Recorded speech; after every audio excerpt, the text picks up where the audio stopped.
ഓം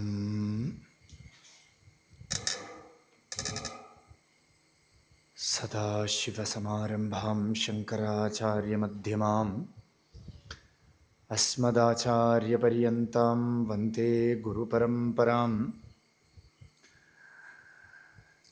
സകലനിഗമഗീതാം ബ്രഹ്മവിദ്യാം വിശുദ്ധാം നിജഗുരുരമണേഷ്ടാം ശങ്കരാചാര്യകുഷ്ഠാം ദദതി കരുണയാ യേ പ്രൗഢഗംഭീരവാചാ രമണചരണതീർത്ഥാൻ ദേശികാന്താൻ നമാമഃ. മൗനവ്യാഖ്യാ പ്രകടിതപരബ്രഹ്മതത്വം യുവാനം വർഷിഷ്ടാം തേ വസദൃശിഗണൈരാവൃതം ബ്രഹ്മനിഷ്ഠൈഃ. ആചാര്യേന്ദ്രം കരകലിതചിന്മുദ്രമാനന്ദരൂപം സ്വാത്മാരാമം മുദിതവദനം ദക്ഷിണാമൂർത്തിമീഢേ.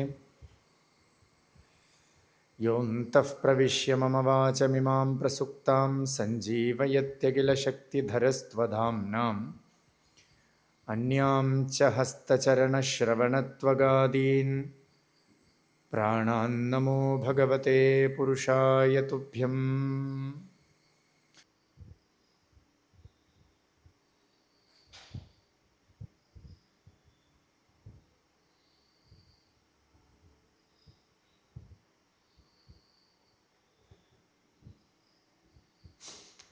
കൃഷ്ണായ വാസുദേവായ ഹരയേ പരമാത്മനെ പ്രണതക്ലേശനാശായ ഗോവിന്ദായ നമോ നമഃ.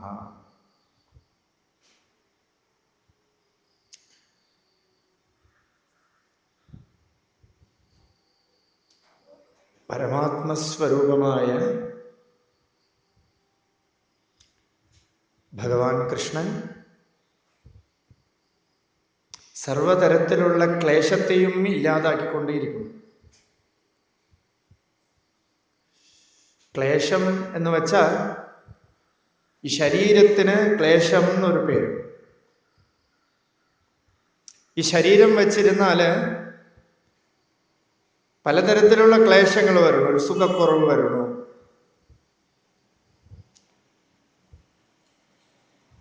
ഈ സംസാരത്തിന് ക്ലേശം എന്നൊരു നാമം. ധാരാളം കോൺഫ്ലിക്റ്റ്.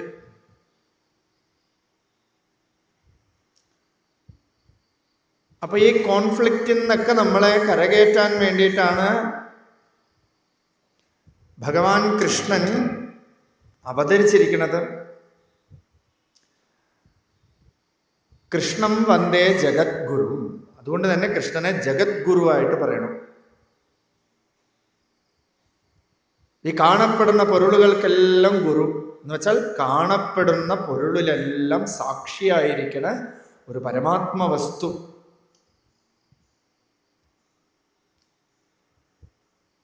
ആ പരമാത്മ വസ്തുവുമായിട്ടുള്ള സമ്പർക്കമാണ് അർജുനൻ ഇവിടെ തത്വോപദേശം ചെയ്തുകൊണ്ടിരിക്കുന്നത്. അഹം ആത്മാ ഗുഡാകേശ എന്ന് കൃഷ്ണനെ പറഞ്ഞു. ഞാൻ ആത്മാവാണ്, നിന്റെ ഉള്ളിലിരിക്കുന്ന സ്വരൂപമാണ്. നിന്റെ ഉള്ളിലിരിക്കുന്ന സ്വരൂപമാണ് വേറൊരു രൂപം ആയി മാനിഫെസ്റ്റായി നിന്നെ ഉപദേശിച്ചു കൊണ്ടേയിരിക്കുന്നത്.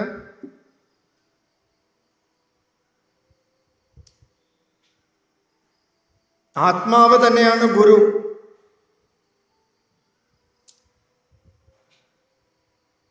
അന്തര്യാമി തന്നെയാണ് ഗുരു. അന്തര്യാമിയാണ് നമ്മളെ ഉപദേശിക്കുന്നത്. പരമമായ ഈശ്വരനായിട്ടുള്ള ആത്മവസ്തുവായിട്ടുള്ള കൃഷ്ണന്റെ വായിൽ നിന്നും പാടപ്പെട്ട ഉപനിഷത്ത്, ഉപദേശമാകുന്ന ഗീത, സർവ ഉപനിഷത്തിൻ്റെയും സാരമാണ് ഈ ഭഗവത്ഗീത. കുറച്ച് സൗണ്ട് കുറയ്ക്കാം, അറിയോ? ആ ഉപനിഷത്താണ് അർജുനന് ഭഗവാൻ കുട്ടിക്ക് അമ്മ ഊണ് കഴിപ്പിക്കുന്നത് പോലെ, ചോറ് കൊടുക്കുന്നത് പോലെ അർജുനന് കൃഷ്ണൻ ഈ വിദ്യയെ ഉപദേശിച്ചു കൊടുത്തുകൊണ്ടേയിരിക്കും. ഭഗവാൻ ആത്മതത്വത്തെ ഉപദേശിച്ചു, ആത്മാവിൻ്റെ ലക്ഷണത്തെ ഉപദേശിച്ചു. അതിനോടൊപ്പം തന്നെ ഭഗവാൻ ഒരു പടി താഴെ ഇറങ്ങി വന്ന് ജഡത്തിൻ്റെ പ്രകൃതവും ഉപദേശിച്ചു. ജഡം ഒരു നാളേക്ക് ഇല്ലാതാവും. ജാതസ്യ ഹി ധ്രുവോ മൃത്യുഹു ധ്രുവം ജന്മ മൃതസ്യ ച തസ്മാദപരിഹാര്യേർത്ഥേ നത്വം ശോചിതുമർഹസി. ജനിച്ച ഒരു പൊരുൾ ഒരു നാളേക്ക് ഇല്ലാതാവും.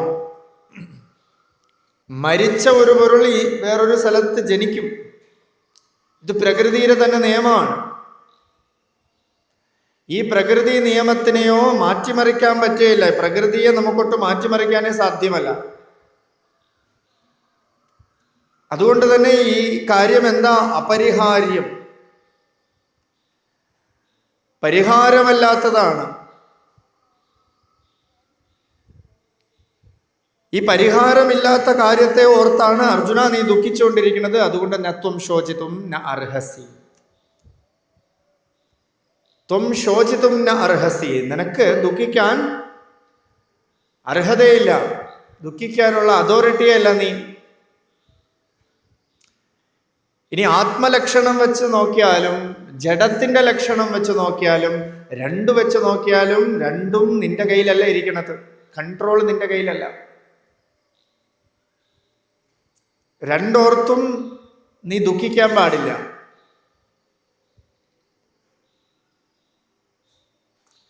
അപ്പൊ ജനിച്ച പൊരുൾ മരിക്കും, അത് നമുക്ക് കാണാം. ആയുർനശ്യതി പശ്യതാം പ്രതിദിനം. റോഡിലോട്ട് ഇറങ്ങി നിന്നാൽ നമുക്ക് കാണാം ധാരാളം പേരും ഇന്നലെ വരെ കണ്ടവരിന്നില്ല. അത് ജനിച്ച പൊരുളാണ്. മനസ്സും ജനിക്കും. അണുനിമിഷവും മനസ്സ് ജനിച്ചുകൊണ്ടേയിരിക്കണു, മരിച്ചുകൊണ്ടേയിരിക്കണു, നമ്മൾ അറിയണില്ല. ഏതൊക്കെയോ വിഷയത്തിലേക്ക് മനസ്സ് വിക്ഷേപം നടക്കണു. ആ വിഷയത്തിൽ നിന്ന് മനസ്സ് വേറൊരു വിഷയത്തിൽ പോകണം. സ്പോണ്ടേനിയസ്ലി ഈ മനസ്സിലും ജനന മരണങ്ങളൊക്കെ നടക്കണം. ശരീരത്തിന് നടക്കണു, മനസ്സിന് നടക്കണം. എന്ന് വെച്ചാൽ ഇന്നലെ വരെ എൻ്റെ മനസ്സ് ഒരാളെ സുഹൃത്തായിട്ട് കണ്ടിരിക്കണു, ഇന്ന് തൊട്ട് അയാൾ എൻ്റെ ശത്രുവായി. അതായത് സുഹൃത്ത് എന്നുള്ളൊരു ഭാവം അവിടെ മരിച്ചിട്ട് ശത്രു എന്നൊരു ഭാവം ഉടലെടുത്തു. പക്ഷെ ജനിച്ച തൊട്ട് ഇന്നു വരയ്ക്കും, ഈ നിമിഷം വരയ്ക്കും ഞാൻ ഒരു അനുഭവത്തിന് ഒരു മാറ്റവും വന്നിട്ടില്ല.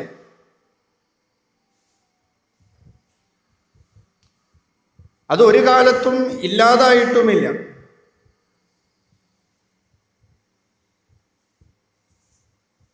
അപ്പോൾ അതാണ് എൻ്റെ സ്വരൂപം, ഒരു കാലത്തും മാറാത്തതായിട്ടുള്ളത്. സത്യമായിട്ടുള്ള എൻ്റെ സ്വരൂപത്തെ ഞാൻ കാണണില്ല. മറിച്ച് നശിച്ചു പോണ വസ്തുക്കളിലേക്ക് പോയി കാണണം. വ്യക്തമായിട്ട് കാണുന്നതെല്ലാം എന്താ? നശിച്ചു പോണ പൊരുൾ. ഈ ശരീരം നമുക്ക് വ്യക്തമായിട്ട് കാണാം. പക്ഷെ അതോ നശിച്ചു പോണു. എൻ്റെ അച്ഛൻ, അമ്മ, കുട്ടി എല്ലാത്തിനും വ്യക്തമായിട്ട് കാണും. ഇതെല്ലാം ഒരു നാളേക്ക് ഇല്ലാതാവും.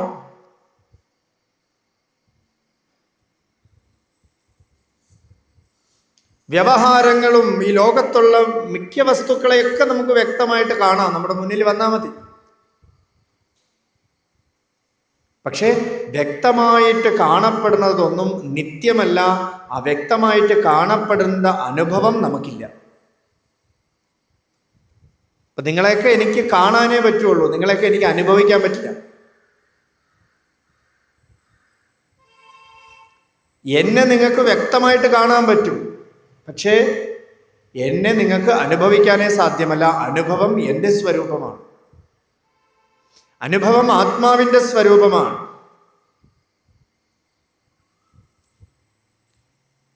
അതുകൊണ്ട് നത്വം ശോചിതും അർഹസി. നീ ശോകിക്കാൻ പാടില്ല അർജുന. ഈ ജനിച്ചതൊക്കെ ഒരു നാൾ മരിക്കും, മരിച്ചതൊക്കെ ഒരു നാൾ ജനിക്കും. ഇത് പ്രകൃതിയുടെ നിയമമാണ്. ഈ പ്രകൃതിയെ നിനക്കൊട്ട് മാറ്റാനും സാധ്യമല്ല. നീ മരണമില്ലാത്ത പൊരുളാണെന്ന് അറിഞ്ഞോളൂ എന്ന് പറഞ്ഞിട്ട് ഈ കാണപ്പെടുന്ന പ്രപഞ്ചം എങ്ങനെ ഇരിക്കണമെന്ന് വെച്ചാൽ, ഒരു കുട്ടി ജനിക്കുന്നതിന് മുമ്പ് ഈ കുട്ടി എവിടെയായിരുന്നു എന്ന് ആർക്കും അറിയില്ല. ഒരാൾ ഈ ഭൂമിയിൽ വരണതിന് മുമ്പ് എവിടെയായിരുന്നു എന്നറിയില്ല. അവ്യക്തം, വ്യക്തമേ അല്ല.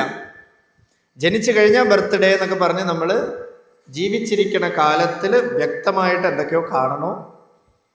ഈ മരിച്ചു കഴിഞ്ഞാലും ഏതോ പിതൃലോകമുണ്ട് എന്നൊക്കെ പറയണോ, നമുക്ക് വ്യക്തമല്ല. അപ്പൊ ഇതൊരു കൺഫ്യൂഷനാണ് നമുക്ക്. അതുകൊണ്ട് ഭഗവാൻ ആ കൺഫ്യൂഷൻ തീർക്കാൻ വേണ്ടി വരികയാണ്. അവ്യക്താദീനി ഭൂതാനി വ്യക്തമധ്യാനി ഭാരത അവ്യക്തനിധനാന്യേവ തത്ര കാ പരിദേവന. അവ്യക്താദീനി ഭൂതാനി വ്യക്തമധ്യാനി ഭാരത അവ്യക്തനിധനാന്യേവ തത്ര കാ പരിദേവന. ഭൂതാനി അവ്യക്താധീനി ഭാരത. അല്ലയോ അർജുന, ഈ ജഡശരീരങ്ങളുടെ ആദി അവ്യക്തമാണ്. ഇപ്പൊ നീ ഇത് നിന്റെ കുട്ടി, ഇത് നിന്റെ അച്ഛൻ, പിതാമഹൻ ഒക്കെ പറയണല്ലോ. ഇതിൻ്റെയൊക്കെ ആദി നീ പരിശോധിച്ച് നോക്കിയാൽ അവ്യക്തമാണ്. അവരുടെയൊക്കെ കുട്ടിക്കാലം തന്നെ നോക്കിയാലും ഇപ്പൊ കാണുന്നത് പോലെയല്ല, എല്ലാം മാറിപ്പോയി. 90 വയസ്സായ ഒരു അപ്പൂപ്പൻ അയാളുടെ കുട്ടിക്കാലത്തെ ഫോട്ടോ എടുത്തിട്ട് ചെറുകുട്ടീൻ്റെ അടുത്ത് കാണിക്കുകയാണ്. ഇത് ഞാനാണ് പറഞ്ഞാൽ ഇത് അപ്പൂപ്പനല്ലല്ലോ, ഇതൊരു കുട്ടിയല്ലേ എന്ന് പറയും. എന്ന് വെച്ചാൽ ആകെ മാറിപ്പോയി. അതുപോലെ തന്നെ ഈ ജഡശരീരം വരണതിന് മുമ്പ് എന്തുണ്ടായിരുന്നു? അത് അവ്യക്തമാണ്. ഇത് വന്നതിന് ശേഷം ചിലപ്പോൾ അമ്മ പറയും എനിക്ക് കുട്ടിയില്ലാതെ ഉറങ്ങാനേ പറ്റില്ല എന്ന് പറയും. എൻ്റെ അടുത്ത് കുട്ടിയില്ലാതെ എനിക്ക് ഉറങ്ങാനേ പറ്റില്ല, എൻ്റെ ഭർത്താവില്ലാതെ എനിക്ക് പറ്റില്ല. ഈ കുട്ടി ജനിക്കുന്നതിന് മുമ്പ് എങ്ങനെ ഉറങ്ങി? ജനിച്ചതിന് ശേഷം എൻ്റെ എന്തോ ഒരു ചൈതന്യത്തിനെ കൊണ്ട് ആ കുട്ടിയിൽ വച്ചിട്ട് ഈ കുട്ടി ഇല്ലാതെ എനിക്ക് പറ്റില്ല എന്ന് പറയണം. അപ്പൊ ഈ കുട്ടിയുടെ ആദി നമുക്ക് അവ്യക്തമാണ്. അതുപോലെ തന്നെ നമ്മുടെ പൂർവജന്മമോ ഒന്നും നമുക്ക് വ്യക്തമായിട്ട് കാണാൻ പറ്റില്ല. നമ്മൾ എന്തായിരുന്നു, ഏതൊക്കെയോ ഏടൊക്കെ പോയി എടുത്തിട്ട് ഇതായിരുന്നു എന്നൊക്കെ കൽപ്പിക്കണമെന്നല്ലാതെ പൂർവജന്മ സ്മൃതി നമുക്ക് കിട്ടുകയില്ല. ഇനി മരണത്തിന് ശേഷം എങ്ങോട്ടാണ്, സ്വർഗത്താണോ നരകത്താണോ ഒന്നും നമുക്കറിയില്ല.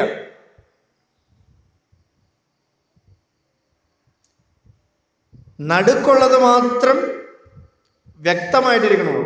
അവ്യക്താദീനി ഭൂതാനി വ്യക്തമധ്യാനി ഭാരത. വ്യക്തമായിട്ട് കാണുന്നത് എന്താ? ഈ നടുവിലുള്ള കാര്യം മാത്രം വ്യക്തമായിട്ട് കാണാം. എന്താ? ജീവിച്ചിരിക്കണോ, വ്യവഹരിക്കണോ, ഇതൊക്കെ വ്യക്തമാണ്. അവ്യക്ത നിധനാന്യേവ. ഇതിനപ്പുറത്തും അല്ലെ മരണം. ജനിച്ചതിന് മുമ്പും അവ്യക്തം, മരിച്ചതിന് ശേഷം അവ്യക്തം. ഇതിൻ്റെ മധ്യത്തിൽ മാത്രമാണ് വ്യക്തമായിട്ടിരിക്കുന്നത്. കൂടിയല്ല മരിക്കുന്ന നേരത്തും കൂടിയല്ല ജനിക്കുന്ന നേരത്തും മധ്യേ ഇങ്ങനെ കാണുന്ന നേരത്തു മത്സരിക്കുന്നത് എന്തിനോ നാമൃത. ആരും ഒരുമിച്ചല്ല ജനിക്കണത്. പക്ഷെ ജനിച്ചു കഴിഞ്ഞാലോ നമ്മളെല്ലാം ഒരുമിച്ചിരിക്കണം എന്ന് ആഗ്രഹിക്കണം. എൻ്റെ അച്ഛൻ, എൻ്റെ അമ്മ, എൻ്റെ കുട്ടി എല്ലാം ഒരു കാലത്ത് നശിക്കാതിരിക്കണം നമ്മൾ ആഗ്രഹിക്കണം. പക്ഷെ ഇവരാരും ഒരുമിച്ചല്ല വന്നിട്ടിരിക്കണത്. ഇനി ഇവരെല്ലാം ഒരുമിച്ചുമല്ല പോണത്. കൂടിയെല്ലാം മരിക്കുന്ന നേരത്തും മധ്യേ ഇങ്ങനെ കാണുന്ന നേരത്ത് ഇടയിൽ എന്തൊക്കെയോ കാണണോ, വ്യവഹരിക്കണോ, ഒക്കെ മത്സരിക്കണോ, പലതും കണ്ട് മത്സരിക്കുന്നത് എന്തിനോ നാമൃത. പിന്നെ എന്തിനാ ഈ മത്സരം കാണിക്കണത് എന്ന് ജ്ഞാനപ്പാനയിൽ പറയണം. അപ്പൊ അതുപോലെ ഇവിടെ ഭഗവാൻ ഉപദേശിക്കുകയാണ്, അവ്യക്തമാണ് മുമ്പ് പൂർവജന്മം. അതിനെക്കുറിച്ച് നമുക്കറിയില്ല. അത് അറിയാനുള്ള ലോജിക്കിൽ നമുക്ക് ഭഗവാൻ ഈ പൂർവജന്മത്തിന് വച്ചിട്ടുമില്ല. മരണത്തിന് ശേഷവും അവ്യക്തമാണ്. നടുവില് മാത്രമാണ് തെളിഞ്ഞിരിക്കുന്നത്, വ്യക്തമായിട്ടിരിക്കുന്നത്. വ്യക്തം എന്ന് വെച്ചാൽ ഇന്ദ്രിയവേദ്യമായിട്ടുള്ളത്, കണ്ണും കാതും മൂക്കും ഒക്കെ കൊണ്ട് കാണാനും കേൾക്കാനും മണക്കാനും രുചിക്കാനും പറ്റുന്നതായിട്ട്. അതുകൊണ്ട് ഈ ഒരു വസ്തു മാത്രം വെച്ചിട്ട് എന്തിനാ നീ ദുഃഖിക്കണത്? തത്ര കാ പരിദേവന, നിനക്ക് ദുഃഖിക്കാൻ ഇവിടെ കാര്യമേ ഇല്ല. അടുത്ത ശ്ലോകത്തിൽ ഭഗവാൻ പറഞ്ഞു, ആശ്ചര്യവത് പശ്യതി കശ്ചിദേനം ആശ്ചര്യവത് വദതി തദൈവ ചാന്യഃ ആശ്ചര്യവച്ചൈനമന്യശൃണോതി ശ്രുത്വാപ്യേനം വേദന ചൈവ കശ്ചിത്. ആശ്ചര്യവത് പശ്യതി കശ്ചിദേനം. ഒരാള് ഒരു ജീവനെ അത്ഭുത വസ്തുവിനെ പോലെ നോക്കിക്കാണും. കശ്ചിത് ഏനം ആശ്ചര്യവത് പശ്യതി. ഒരു അത്ഭുത വസ്തുവിനെ പോലെ ഈ ജീവിതത്തിനെയും ജീവനെയൊക്കെ കാണണം. തഥാ ഏവ അന്യഃ ആശ്ചര്യവത് വദതീച്ച. അതുപോലെ തന്നെ മറ്റൊരുവൻ ഈ ജീവനെ ആശ്ചര്യവസ്തുവായിട്ട് പറഞ്ഞു കൊടുക്കുന്നു. ഈ ജീവൻ ആശ്ചര്യമാണ്, ഇത് വലിയൊരു അത്ഭുതമാണ്, ഈ ജീവിതം, ഈ ജീവനൊക്കെ എന്ന് പറഞ്ഞു കൊടുക്കുന്നു. അന്യഃ ഏനം ആശ്ചര്യവത് ശൃണോതി. ഒരുവൻ ഇതിനെ ആശ്ചര്യമായിട്ട് കേൾക്കണു, ഈ ജീവനെക്കുറിച്ച്.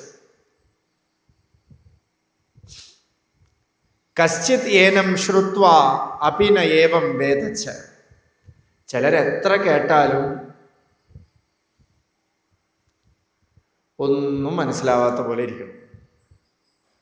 എത്രയൊക്കെ കേട്ടാലും ഒന്നും പ്രകാശിക്കാത്തത് പോലെ ഇരിക്കുന്നു ചിലർ.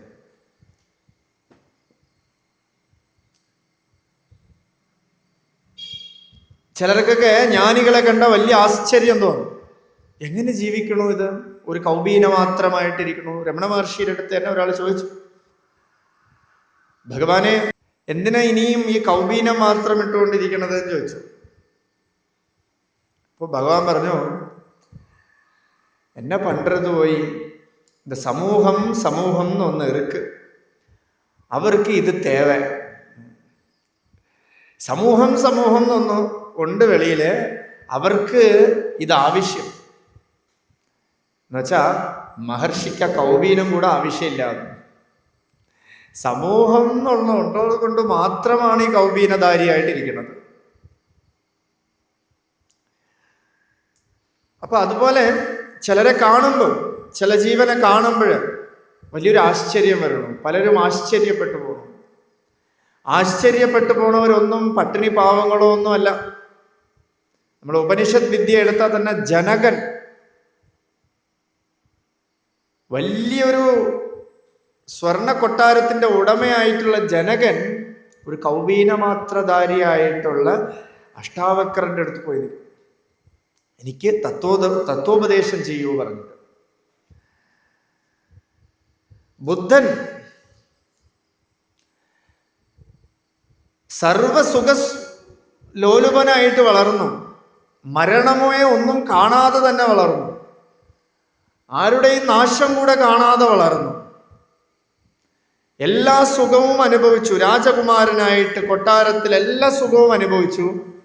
പക്ഷെ അതൊന്നും തൃപ്തി കൊടുത്തില്ല. ഭിക്ഷുവായിട്ട് ഇറങ്ങി.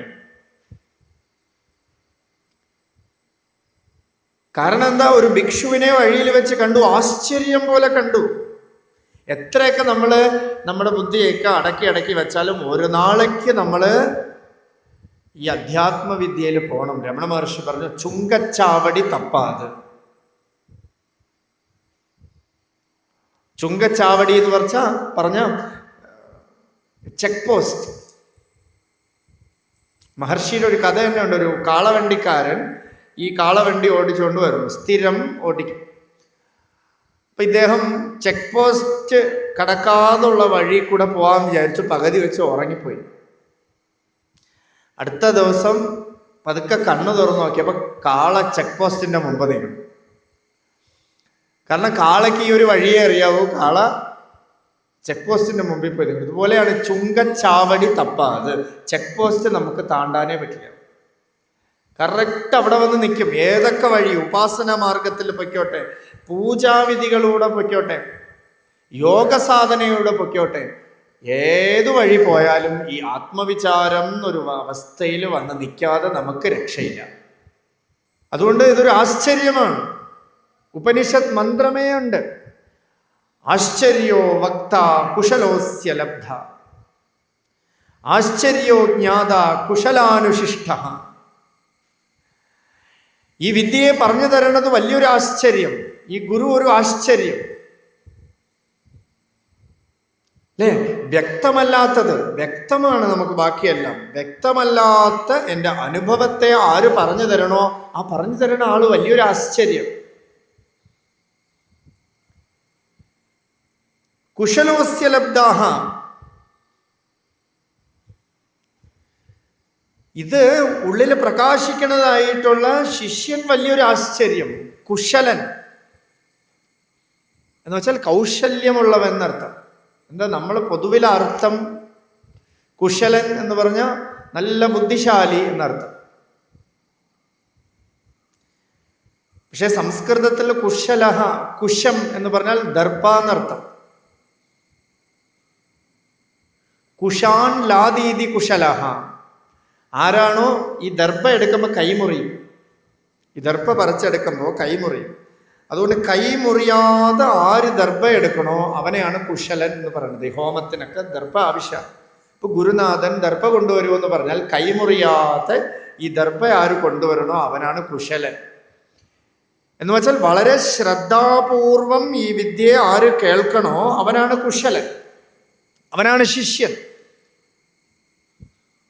അപ്പൊ ഈ വിദ്യ വളരെയധികം ശ്രദ്ധാപൂർവം കേൾക്കണം. എന്താ ശ്രദ്ധ എന്ന വാക്കിന് വിവേക ചൂടാമണിയില് ആദിശങ്കരാചാര്യർ പറഞ്ഞു, ശാസ്ത്രസ്യ ഗുരുവാക്യസ്യ സത്യബുദ്ധ്യ അവധാരണ സാ ശ്രദ്ധ കഥിത സദ്ഭിഹി യയാ വസ്തു ഉപലഭ്യത്തെ.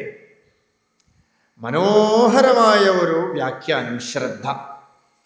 ശ്രദ്ധ എന്ന് പറഞ്ഞാൽ ശാസ്ത്രസ്യ, ശാസ്ത്രത്തിൻ്റെയും, ഗുരുവാക്യസ്യ, ഒരു ഗുരുവിൻ്റെ വചനം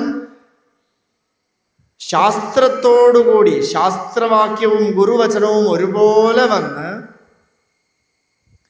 സത്യബുദ്ധ്യ, അതിനെ സത്യബുദ്ധിയോടുകൂടി ആര് ഉള്ളില് ധരിക്കണോ, ഉള്ളില് അതിനെ സ്വീകരിക്കണോ, സാ ശ്രദ്ധ കഥിത സദ്ഭി യയാ വസ്തു ഉപലഭ്യതയെ. അതിനെ ശ്രദ്ധ എന്ന് പറയണം. എന്ന് വെച്ചാൽ ഒരു ഗുരു പറഞ്ഞു തരുമ്പോൾ തന്നെ ആ അനുഭവത്തിൽ ഇരിക്കുന്നത് ആരോ അവനാണ് ശ്രദ്ധാലു.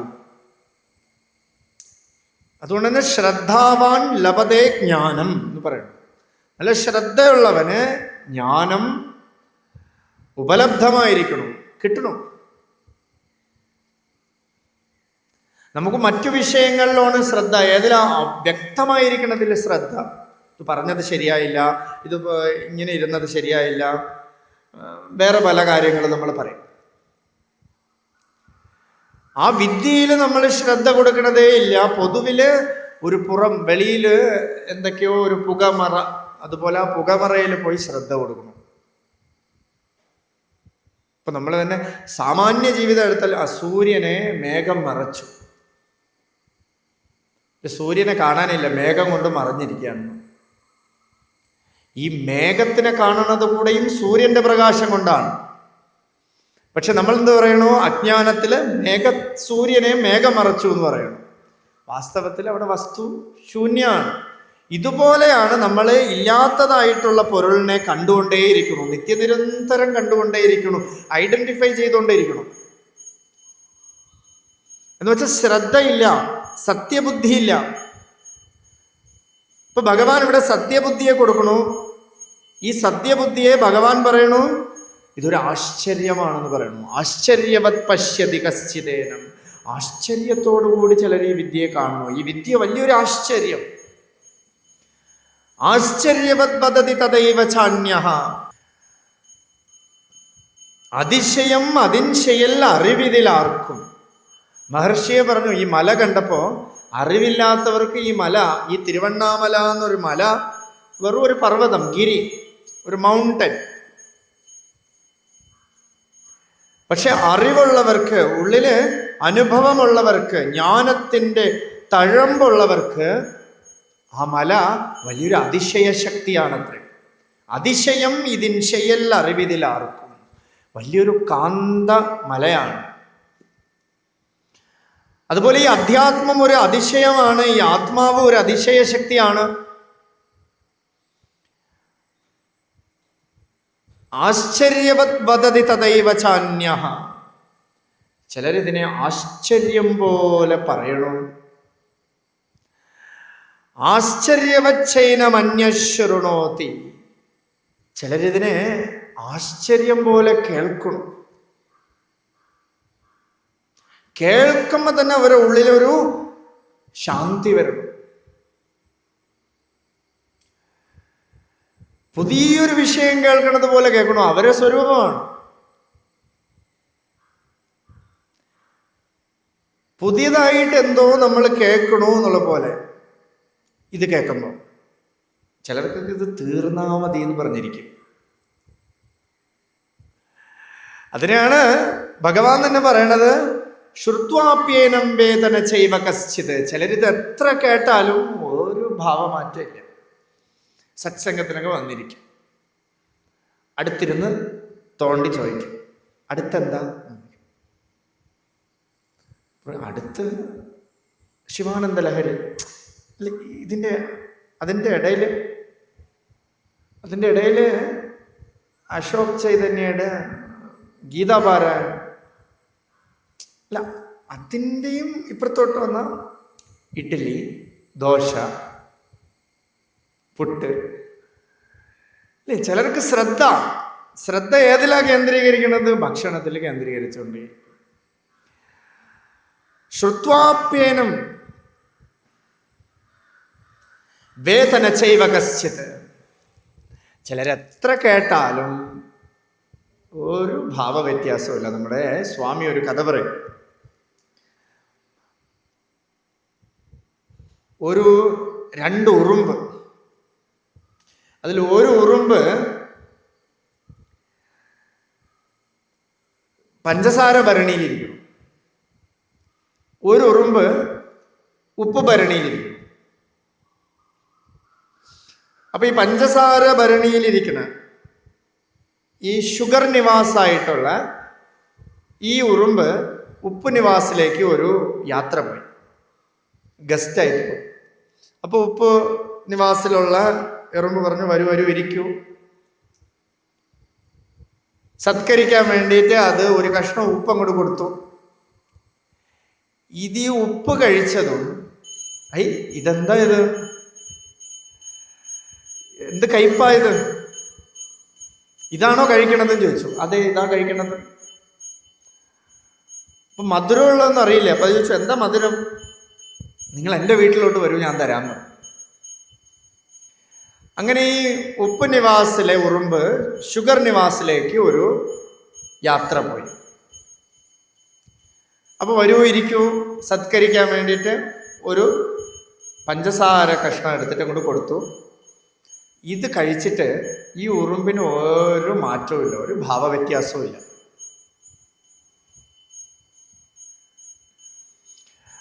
അപ്പോ ഈ ശർക്കര ഭരണിയിലിരിക്കണ ഉറുമ്പ് ചോദിച്ചു, എങ്ങനെയുണ്ട്? അതുപോലെ തന്നെ ഉണ്ട്. പറഞ്ഞു, അങ്ങനെ വരാൻ വഴിയില്ലല്ലോ, ദാ ഒന്നുകൂടെ കഴിക്കും. വീണ്ടും കഴിച്ചപ്പോൾ ഒരു ഭാവവ്യത്യാസവും ഇല്ല, അതുപോലെ തന്നെ ഉണ്ടെന്ന് പറഞ്ഞു. അപ്പൊ ഈ എറുമ്പിന് മനസ്സിലാവില്ല, ഇത് എന്താ, ഇത് മധുരിക്കണമല്ലോ, ഇതെന്താ അതുപോലെ ഉള്ളൂ എന്ന് പറയണത് എന്ന് വിചാരിച്ചിട്ട് ഈ എറുമ്പ് പറഞ്ഞു, നീ ഒന്ന് വാ തുറന്നേന്ന് ചോദിച്ചു. വാ തുറന്നപ്പോൾ ഇവിടെ വന്ന ഒന്നും കിട്ടിയില്ലെങ്കിലോ എന്ന് വിചാരിച്ച് ഒരു കഷ്ണം ഉപ്പ് വായിക്കാത്തിട്ടിട്ടാണ് ഈ എറുമ്പ് വന്നിരിക്കുന്നത്. എത്ര മധുരം കൊടുത്താലും ഈ ഉപ്പിലൂടെയാണ് പൊയ്ക്കൊണ്ടിരിക്കുന്നത്. അനങ്ക രസക്കനി തട്ടിയെറിഞ്ഞു കരം കഴുകി തനിമുക്തി പഴുത്തു ചൊരിഞ്ഞൊഴുകും കനകക്കൊടിയെ കഴലേ പുകനി.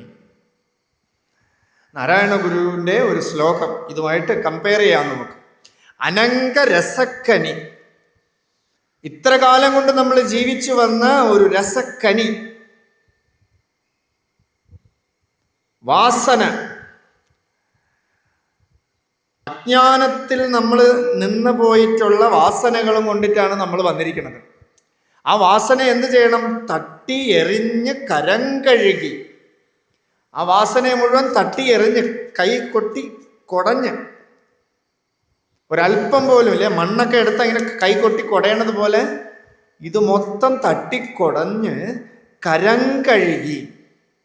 കരം എന്താ? കർമ്മം. ഈ കർമ്മത്തിനെ മുഴുവൻ കഴുകിയില്ലാതാക്കിയിട്ട് തനിമുക്തി പഴുത്തു ചൊരിഞ്ഞൊഴുകും കനകക്കൊടിയെ കഴലേകുക നീ.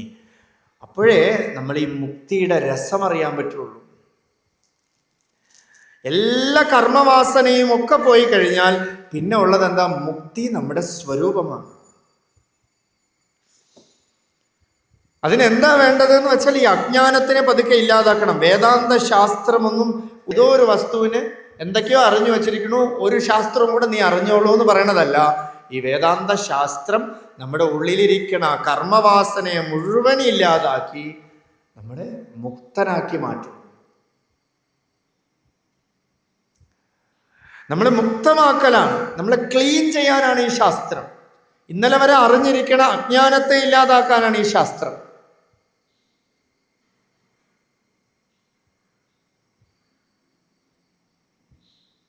ഇത് കേൾക്കും തോറും നമ്മൾ അറിഞ്ഞു വെച്ചതിനെയൊക്കെ പതുക്കെ പതുക്കെ വിഡ്രോ ചെയ്യണു,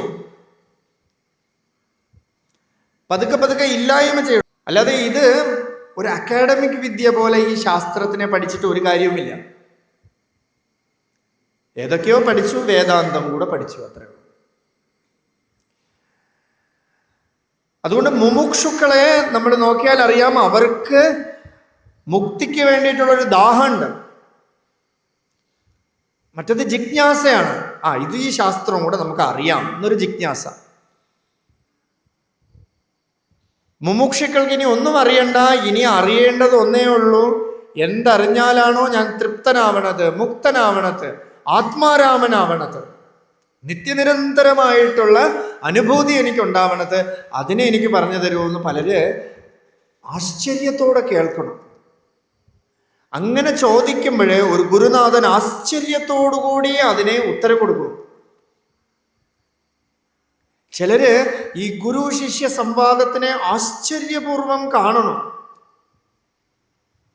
സ്വാമി വിവേകാനന്ദനെ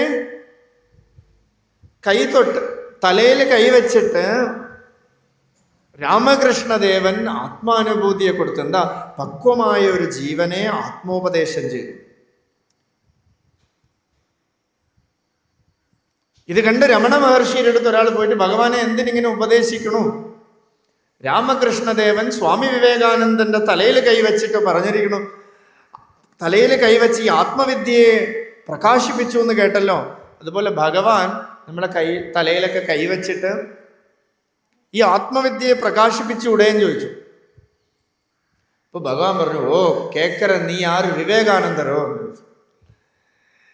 ഇത് ചോദിക്കണം, നീ ആരാ? വിവേകാനന്ദനാണോ എന്ന് ചോദിച്ചു. എന്ന് വെച്ചാൽ വിവേകാനന്ദൻ എത്രയെത്ര സാധനകൾ ചെയ്ത് പരിശുദ്ധമായിരിക്കണം.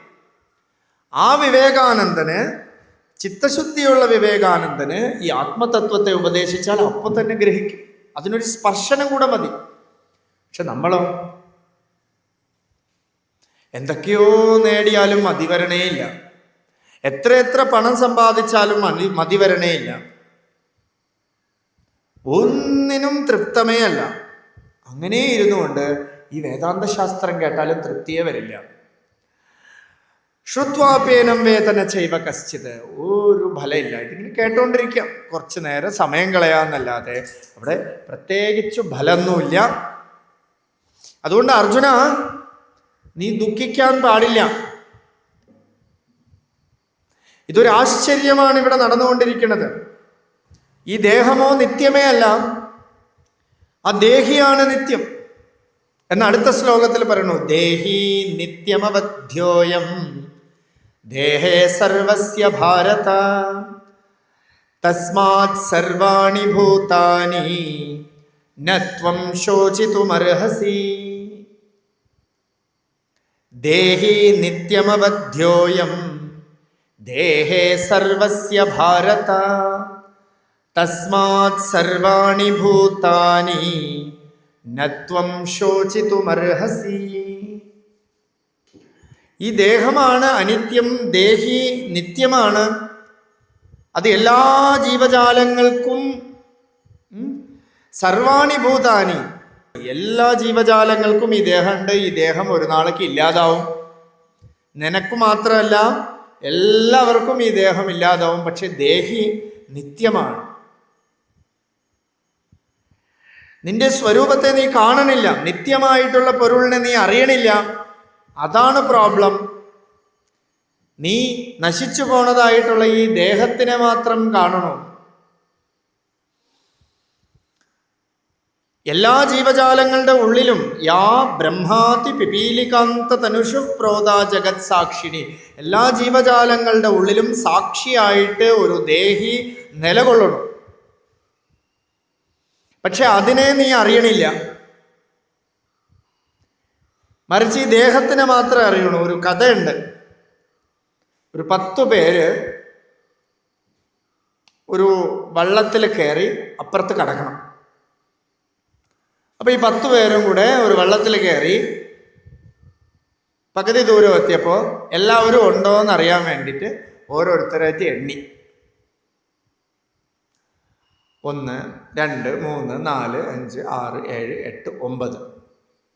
അപ്പോൾ ഒരുത്തൻ എണ്ണിയോ പറഞ്ഞു 9 പേരേ ഉള്ളൂ. ഒരാൾ എവിടെയോ കളഞ്ഞു പോയിരുന്നു, ഇവിടെ വെള്ളത്തിൽ എവിടെയോ വീണു. അപ്പൊ അടുത്ത ആളും എണ്ണി, നോക്കിയപ്പോൾ 9. അങ്ങനെ അവിടെ ഇരിക്കുന്ന 10 പേര് എണ്ണിയപ്പോൾ 9 ഉള്ളൂ. അപ്പൊ ഇത് കണ്ടുകൊണ്ട് ഒരാൾ നോക്കി, ഇയാള് എന്തൊക്കെയാ എണ്ണണത്, അയാളെ എണ്ണിയില്ലല്ലോ എന്ന് പറഞ്ഞിട്ട് കണ്ടോണ്ടിരുന്ന ആള് ഓരോരുത്തരായിട്ട് എണ്ണിക്കുകയാണ്. ഇത് 1, ഇത് 1, ഏകം ത്വമസി, ഇത് നീ 1, ദ്വിതീയം ത്വമസി, തൃതീയം ത്വമസി, ഇങ്ങനെ പറഞ്ഞ് 9 പറഞ്ഞിട്ട് 10 ഒരാളെ കാണിച്ചിട്ട് ദശമഹാത്വം അസി. അപ്പൊ അയാൾ പറഞ്ഞു, ഓ എന്നെയാണോ കാണാനില്ലാതിരുന്നത്, വളരെ നന്ദി, എന്നെയാണല്ലേ കളഞ്ഞു പോയത്, നിങ്ങൾ കണ്ടുപിടിച്ച് തന്നതിന് വലിയ നന്ദി. അപ്പൊ ഇതുപോലെയാണ് നമ്മളെ അറിയണില്ല, കാണപ്പെടുന്ന പൊരുളിലെ എല്ലാം അറിയണം, ഐഡന്റിഫൈ ചെയ്യണം. അനുഭവമില്ലാത്ത പൊരുളിലെ എല്ലാം പോയി നമ്മൾ ഐഡന്റിഫൈ ചെയ്യണം. എന്നിട്ട് നമ്മൾ ദുഃഖിക്കണം, യോ കാണാനില്ല, എന്നെ അറിയണില്ല. എന്നെ അറിയണില്ല എന്ന് പറയണത് കൂടെ ഞാൻ അതിൽ നിന്നാണ്. ഏതൊരു പൊരുളിൽ നിന്നാണോ ഞാൻ അറിയണില്ല എന്ന് പറയണത്, അറിവേ സ്വരൂപത്തിൽ നിന്നിട്ടാ പറയണത്. ചിലരൊക്കെ പറയും ഒന്നും അറിയില്ല. രമണ മഹർഷിയുടെ അടുത്ത് കിച്ചണിൽ ഒരാൾ വേല ചെയ്യാൻ വന്ന ഒരാൾ പറഞ്ഞു, ഭഗവാനെ എല്ലാവരും എന്തൊക്കെയോ പഠിച്ചു വെച്ച് പറയണു, എനിക്കാണെങ്കിൽ ഒന്നും അറിയില്ല ഭഗവാനെ, എന്തെങ്കിലുമൊക്കെ പഠിക്കണ്ടേ ഭഗവാനെ എന്ന് ചോദിച്ചു. അപ്പൊ ഭഗവാൻ പറഞ്ഞു, ഒന്നും തെരഞ്ഞിക്ക വേണ്ട, ഒന്നും അറിയണ്ട. ഈ ഒന്നും അറിയില്ല എന്ന് പറയണ നീ ആര് വിചാരം ചെയ്യും. ഒന്നുമേ അറിയില്ല എന്ന് അറിയണല്ലോ അല്ലെ, എനിക്കൊന്നുമേ അറിയില്ല എന്ന് എനിക്കറിയാം. അറിവേ സ്വരൂപം അല്ലേ, എനിക്കൊന്നുമേ അറിയില്ല എന്ന് അറിയാം. ആ അറിയണവൻ ആര്, അത്രയും അറിഞ്ഞാൽ മതി. പക്ഷെ നമുക്ക് അതൊഴിച്ച് ബാക്കിയെല്ലാം അറിയണം എന്നൊരു ഈഗർ. എന്തിനാ? സുഖത്തിന് വേണ്ടി. മറ്റൊന്നിനെ അറിഞ്ഞാൽ എനിക്ക് സുഖം കിട്ടും വിചാരിക്കും. മറ്റെന്തൊക്കെ വിഷയത്തെ അറിഞ്ഞോ അതൊന്നും എനിക്ക് സുഖത്തെ തരികയില്ല, അത് ദുഃഖം തരും. എത്ര അന്യത് പശ്യതി, എത്ര അന്യത് ശൃണോതി, എത്ര അന്യത് വിജാനാതി. എത്രയെത്ര നമ്മൾ അന്യത്തിനെ കാണണോ, എത്രയെത്ര അന്യത്തിനെ കേൾക്കണോ, എത്രയെത്ര അന്യത്തിനെ അറിയണോ, അത്രത്തോളം നമ്മൾ ദുഃഖിച്ചുകൊണ്ടേയിരിക്കും. നല്ല ഡീപ്പ് സ്ലീപ്പ് കിട്ടുന്നതിന് പകരം എന്തെങ്കിലുമൊക്കെ ചിന്തിച്ചുകൊണ്ടേ കിടന്ന നമുക്ക് ക്ഷീണം മാറുമോ? ഉറക്കമേ വരണില്ല എന്ന് പറഞ്ഞ് അങ്ങോട്ടും ഇങ്ങോട്ടും കിടന്ന ക്ഷീണമേ മാറില്ല. ബാഹ്യമായിട്ട് ഒരാൾ ഉറങ്ങണത് പോലെ കിടക്കും, പക്ഷേ ഉള്ളിലെ ഉറക്കം കിട്ടാത്തിടത്തോളം നമുക്ക് ടെൻഷൻ. എന്താ? തന്നിൽ നിന്ന് അന്യമായിട്ടൊരു മനസ്സുകൂടെ ഉണ്ടെങ്കിൽ നമുക്ക് സുഖമില്ല. തന്നിൽ നിന്നും അന്യമായിട്ടൊരു മനസ്സുകൂടെ ഉണ്ടെങ്കിൽ നമുക്ക് നിത്യനിരന്തരമായിട്ടുള്ള സുഖം ഉണ്ടാവില്ല. അതിന് ഉദാഹരണം നമുക്ക് സ്ലീപ്പിലേ പറയാൻ പറ്റുള്ളൂ. എല്ലാത്തിനെയും അഴിച്ചു വെച്ചിട്ടാണ് പോയി കിടന്ന് ഉറങ്ങണത്. മനസ്സവിടെ ഉണ്ടെങ്കിൽ ഉറക്കമേ അല്ല, സുഖമേ ഉണ്ടാവില്ല. ആ ഡീപ്പ് സ്ലീപ്പില് ഒന്നും അറിയാതെ ഉറങ്ങി എന്ന് പറയുമ്പോൾ ഒരു പ്രത്യേക ഒരു എനർജിയാണ് രാവിലെ എണീറ്റ. കുറച്ചു നേരമെങ്കിലും കിട്ടിയ, കുറച്ചു നേരമെങ്കിലും ആ ഡീപ്പ് സ്ലീപ്പിൽ നമ്മൾ പോയ ഒരു എനർജിയാണ്, ഒരു ബൂസ്റ്റാണ്. എന്താണ്? തന്നിൽ നിന്നും അന്യമായിട്ടൊരു പൊരുളുമില്ല. അപ്പോൾ സൗഖ്യമായിട്ടിരുന്നു. തന്നിൽ നിന്നും അന്യമായിട്ടൊരു പൊരുളുണ്ടെങ്കിൽ അവിടെ സൗഖ്യം കുറവുണ്ട്, ദുഃഖം കുറവുണ്ട്. പക്ഷേ നമ്മൾ അന്യത്തിലൂടെ ഈ സുഖത്തെ നേടാൻ നോക്കണു, അല്പമായിട്ട് കിട്ടിക്കൊണ്ടേയിരിക്കണു. ശാശ്വതമായിട്ടൊരു പരിഹാരം കിട്ടണതേയില്ല. അതുകൊണ്ട് ഭഗവാൻ പറയാണ്, നത്വം ശോചിതും അർഹസി പ്രണത ക്ലേശനാശായ ഗോവിന്ദായ നമോ നമഃ. ഈ ക്ലേശത്തെ പതുക്കെ പതുക്കെ ഇല്ലാതാക്കുകയാണ് ഗോവിന്ദൻ. ഭഗവാൻ ഇല്ലാതാക്കണം അല്ലേ? ദുഃഖം പതുക്കെ പതുക്കെ ഇല്ലാതാക്കി കൊണ്ടുവരണം. ഒരു ശ്ലോകം എത്രയൊക്കെ നമ്മൾ ഗീത കേട്ടാലും വേറെ ശ്ലോകം ഒന്നും മനസ്സിലിരുന്നില്ലെങ്കിലും ഈ 2-ാം അധ്യായത്തില് നത്വം ശോചിതുമർഹസി, നത്വം ശോചിതുമർഹസി, നീ ശോകിക്കാൻ പാടില്ല, നീ ശോകിക്കാൻ പാടില്ല എന്ന് കൃഷ്ണൻ ഉപദേശം കൊടുത്തോണ്ടേയിരിക്കണം. അതിനെ മാത്രം നമ്മൾ ഉൾക്കൊണ്ട നമുക്കിവിടെ ശോകിക്കാനൊന്നുമേ ഇല്ല, നമുക്ക് ദുഃഖമേ ഇല്ല. ഇനി ദാരിദ്ര്യമായിക്കോട്ടെ, ധാരാളം പണം ഉണ്ടായിക്കോട്ടെ, ഇനി രോഗം വന്നുകൊട്ടെ, എന്തൊക്കെ വന്നാലും നമുക്ക് ദുഃഖിക്കാൻ അർഹതയില്ല എന്ന് കൃഷ്ണൻ പറഞ്ഞു എന്ന് വിശ്വസിച്ചാൽ മതി.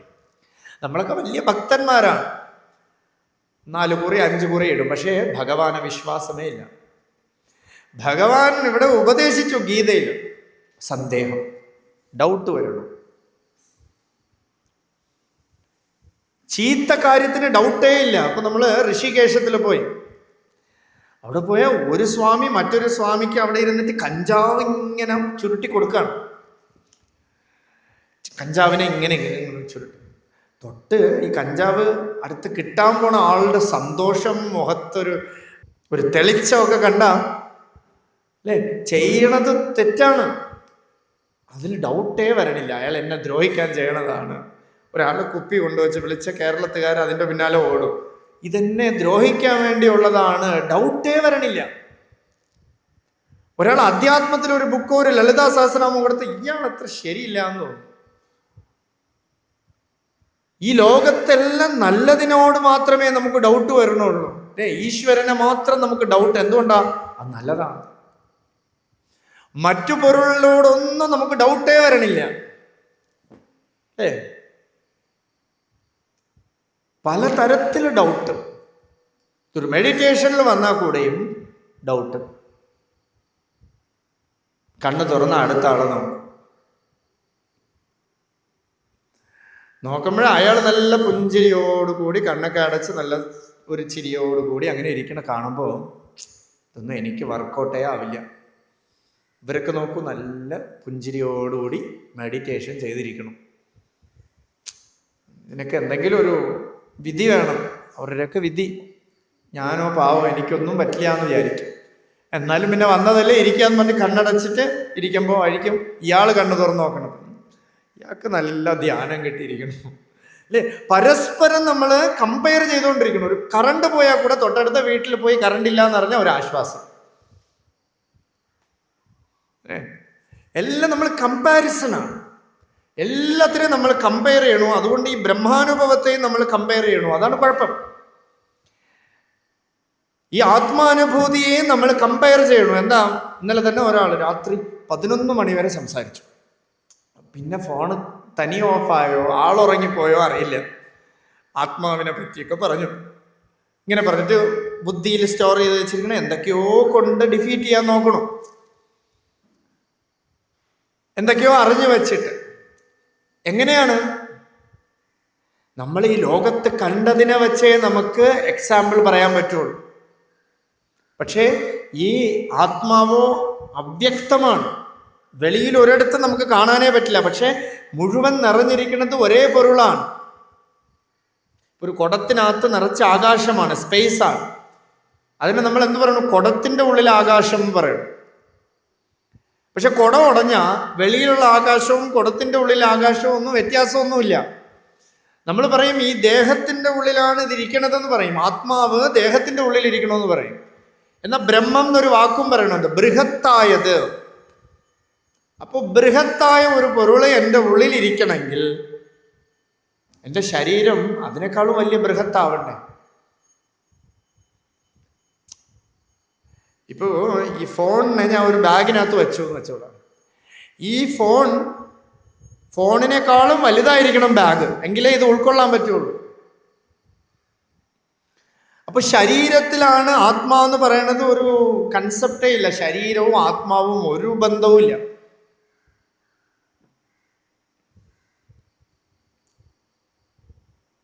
പക്ഷെ ഉപാസനയ്ക്ക് വേണ്ടി പറയണം, നിന്റെ ഉള്ളിലിരിക്കണോ. ആ ഉള്ളിലേക്ക് നമ്മൾ തിരിഞ്ഞു കഴിഞ്ഞാൽ എനിക്കും ഈ ശരീരമായിട്ട് ഒരു സംബന്ധവുമില്ല, എനിക്കും ഈ മനസ്സുമായിട്ട് ഒരു സംബന്ധവുമില്ല.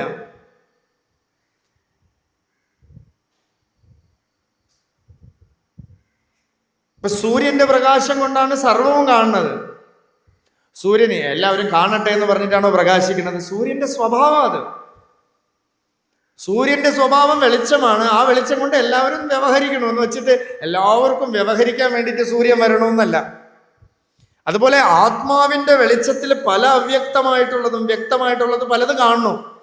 പക്ഷെ ആത്മാവിന്റെ ലക്ഷ്യം ഇതിനെ കണ്ട് ഭ്രമിക്കാൻ വേണ്ടിയിട്ടല്ല, ആത്മാവിനെ തന്നെ അറിഞ്ഞ് സ്വയം പ്രകാശിതമായിട്ട് ഇരിക്കലാണ്.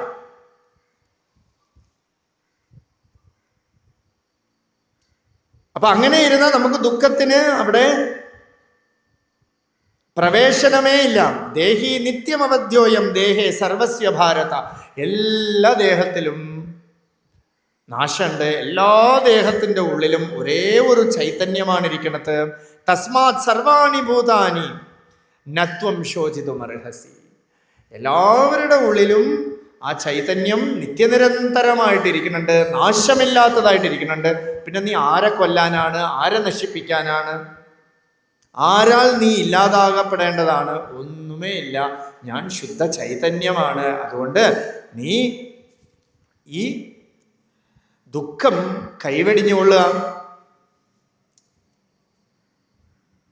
ഇങ്ങനെ പറഞ്ഞിട്ട് ഭഗവാൻ ഇനി പതുക്കെ ധർമ്മത്തിലേക്ക് പോകും.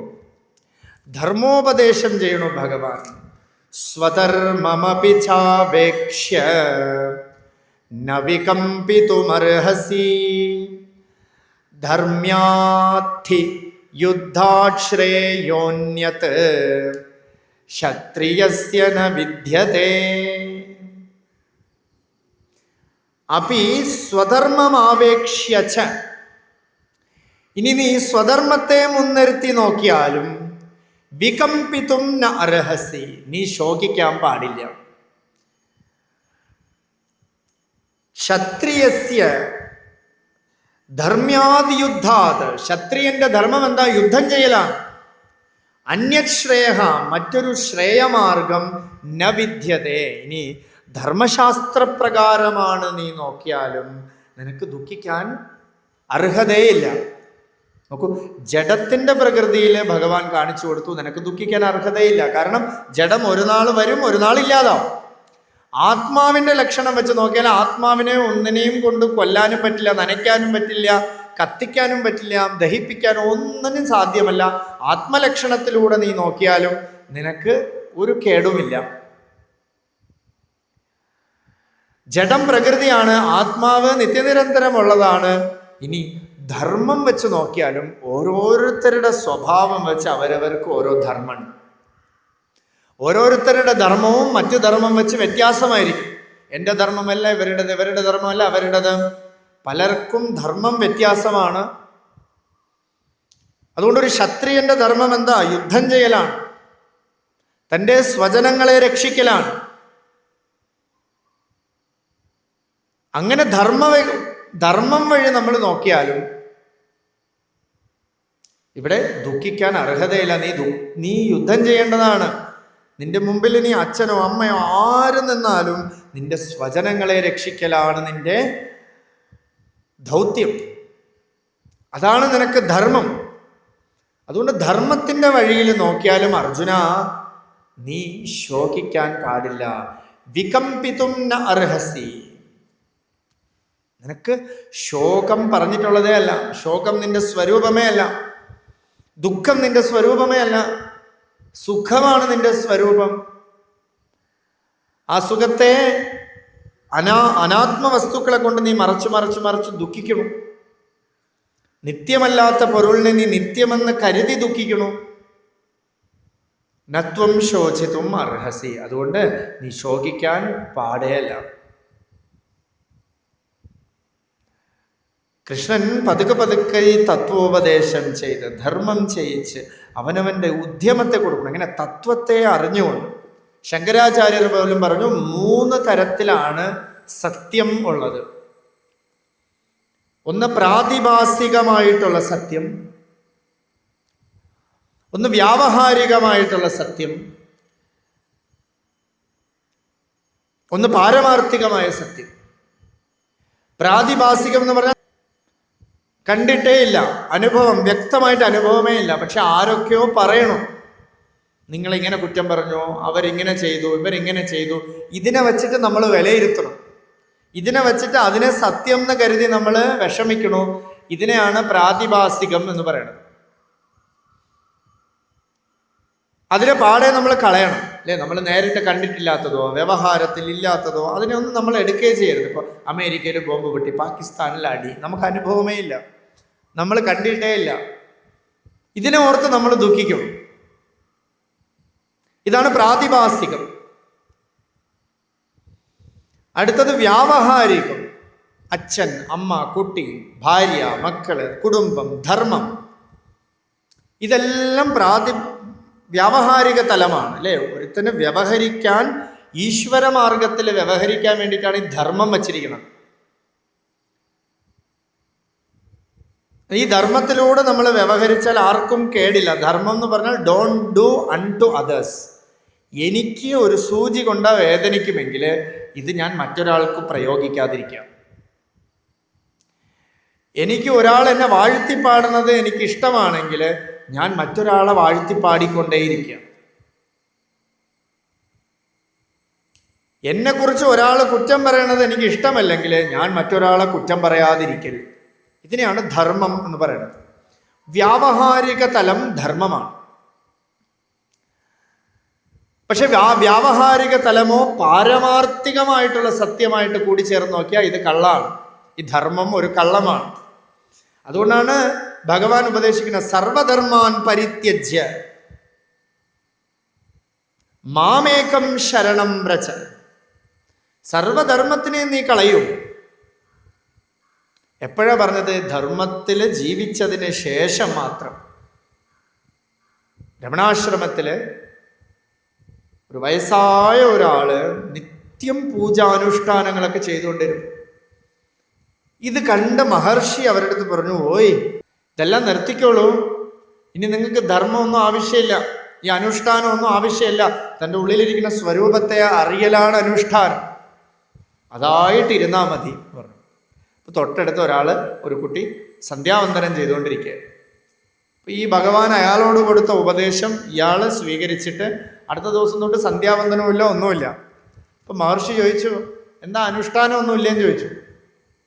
അപ്പോൾ മഹർഷിയല്ലേ ഇന്നലെ പറഞ്ഞത്, ഇതൊന്നും വേണ്ട, തൻ്റെ സ്വരൂപത്തെ അറിഞ്ഞാൽ മതി.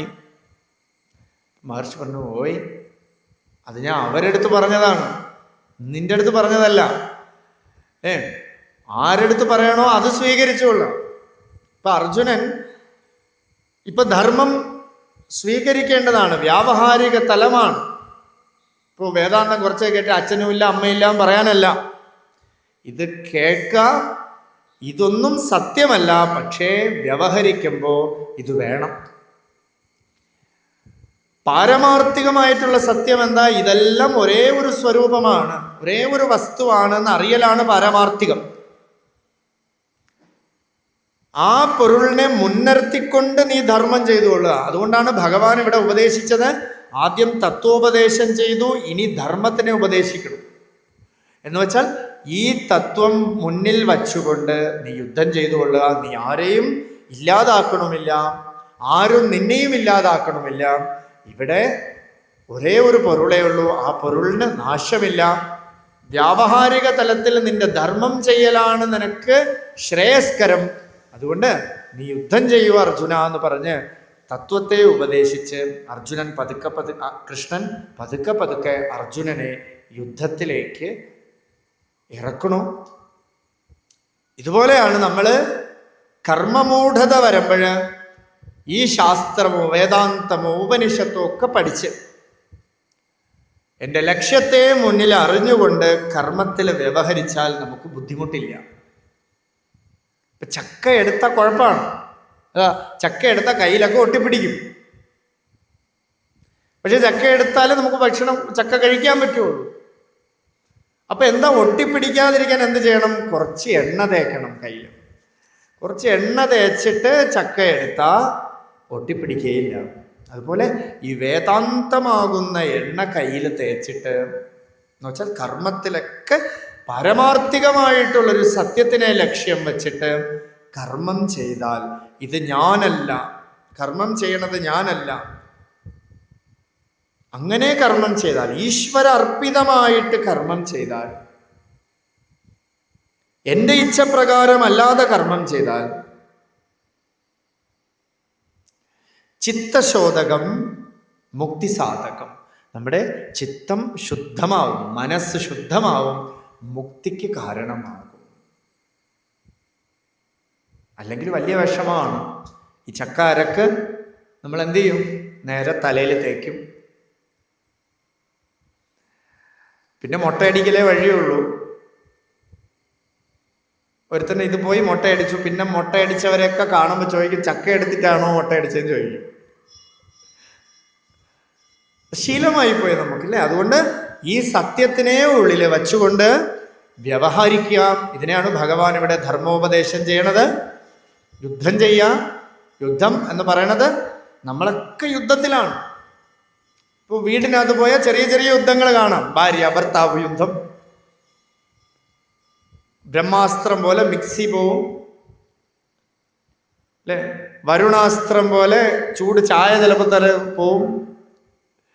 അങ്ങോട്ടും ഇങ്ങോട്ടൊക്കെ യുദ്ധം നടക്കും. വെളിയിൽ പോയാൽ പാർട്ടിക്കാർ, രാഷ്ട്രീയക്കാർ തമ്മിലുള്ള യുദ്ധം, സ്വജനങ്ങൾ തമ്മിലുള്ള യുദ്ധം അല്ലെ, ബന്ധുജനങ്ങൾ തമ്മിലുള്ള യുദ്ധം, പല യുദ്ധങ്ങൾ കാണാം. അതുകൊണ്ട് ഭഗവാൻ യുദ്ധം എന്ന് പറയുന്നത് ഈ കർമ്മത്തിനെയാണ് യുദ്ധം എന്ന് പറയുന്നത്. ഈ സത്യത്തിനെ അറിഞ്ഞുകൊണ്ട് നമ്മൾ കർമ്മം ചെയ്താൽ നമുക്ക് സുഖമായിട്ടിരിക്കാൻ പറ്റും. സത്യത്തിനെ അറിയാതെ ഈ കർമ്മമാണ് സത്യം എന്ന് വിചാരിച്ചാൽ കർമ്മം തജ്ജഡം, കർമ്മം ജഡമാണ്, സത്യമേ അല്ല. അത് കർത്താവിൻ്റെ ആജ്ഞപ്രകാരമാണ് കർമ്മം ഇരിക്കുന്നത്. കർത്താവ് ഈശ്വരനാണ്. കർത്ത എന്ന വാക്കിന് ഈശ്വരൻ തന്നെ അർത്ഥം. ആ ഫലവും കർത്താവിൻ്റെ ആജ്ഞപ്രകാരമേ കിട്ടുള്ളൂ. നമ്മൾ ചെയ്ത ഒരു കാര്യം കൊണ്ട് കർമ്മഫലമൊന്നും കിട്ടില്ല. ഭഗവാൻ നമുക്ക് എന്ത് തരണോ അതാണ് കർമ്മഫലം. അപ്പോൾ അങ്ങനെ കർമ്മം ചെയ്തു കൊള്ളുക, യുദ്ധം ചെയ്തു കൊള്ളുക എന്ന് പറഞ്ഞിട്ട് ഈ ശ്ലോകം തൊട്ട് അടുത്ത ശ്ലോകം നമുക്ക് അടുത്ത സത്സംഗത്തിന് കാണാം. സത്യം ജ്ഞാനമനന്തം നിത്യമനാകാശം പരമാകാശം ഘോഷ്ഠഃ പ്രാങ്കണരിങ്കണലോലമനായാസം പരമായാസം മായാകൽപിതനാനാകാരമനാകാരം ഭുവനാകാരം ക്ഷ്മാമാനാഥമനാഥം പ്രണമത ഗോവിന്ദം പരമാനന്ദം. ഗോവിന്ദം പരമാനന്ദം ഭജ ഗോവിന്ദം പരമാനന്ദം. ഗോവിന്ദം പരമാനന്ദം ഭജ ഗോവിന്ദം പരമാനന്ദം. ത്രൈവിഷ്ടപരിപുവീരഘ്നം ക്ഷിതിഭാരഘ്നം ഭവരോഗഘ്നം കൈവല്യം നവനീതാഹാരമനാഹാരം ഭുവനാഹാരം. വൈമല്യസ്ഫുടചേതോ വൃത്തിവിശേഷാഭാസമനാഭാസം ശൈവം കേവലശാന്തം പ്രണമത ഗോവിന്ദം പരമാനന്ദം. ഗോവിന്ദം പരമാനന്ദം ഭജ ഗോവിന്ദം പരമാനന്ദം. ഗോവിന്ദം പരമാനന്ദം ഭജ ഗോവിന്ദം പരമാനന്ദം.